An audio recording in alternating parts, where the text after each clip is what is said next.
Bet you can't guess what this stuff is. No, it's not snow, or even ice. It's salt.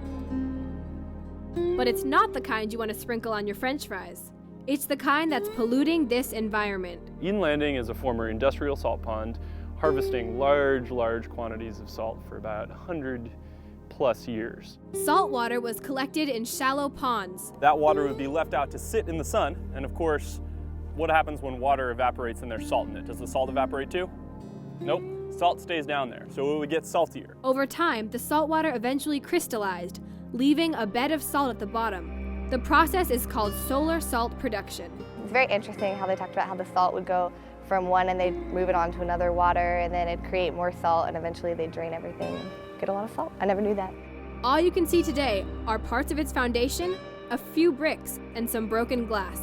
But the excess salt left behind isn't good for the ecosystem. The bay depends on salt in order to, have the kind of ecosystem it does. However, like with anything, too much of it is a bad thing.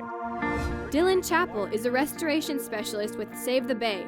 The nonprofit group wants to restore the area to its original marshland state. It's the second largest wetland restoration project in the whole country, behind only the Florida Everglades. 3 or 4 years ago when I first started coming here, there wasn't really very much marsh here.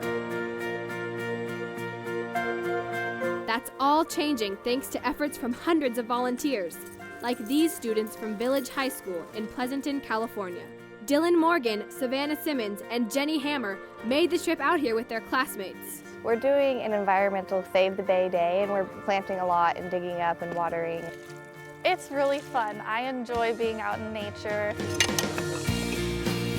We just take our digging tools and we dig nice big holes in the ground, put the plants in there. We put these nets around them so they don't get eaten by all the jackrabbits or anything, animals that want to eat them. These students are putting in a plant called gum plant, and gum plant is what we call a pioneer species, meaning that it does great if it's one of the early things that you plant in an area. It helps keep back the invasive species like mustard and thistle, the things that create poor habitat, ruin the soil, and pretty much just take over. So why restore wetlands in the first place? The wetlands for a long time, up until about the 70s or so, were viewed as a wasteland, as a dump. They smelled funny. We didn't know as a population what they were actually doing for us. They help control floods, filter water, and provide a habitat that wildlife need to survive. I didn't know how drastic the environmental changes were and how much it needed to be helped. These guys hope that one day they'll come back to visit a place that looks very different from what it does today. I think it's very important because it's our planet, it's where we live, and we need to take care of it and make sure that we all do our part to keep it in good shape.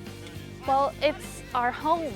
It's not only our home, it's animals' homes, and we like the feeling that we've done something good and helped our earth, because one day it's not going to be here, and that it's not a good thing knowing that if we didn't do something, it could have been our fault that the earth's not here anymore. It just goes to show there's always room for another chapter in the history book, and it's one we can all help to write. It does matter if just one person is actually helping.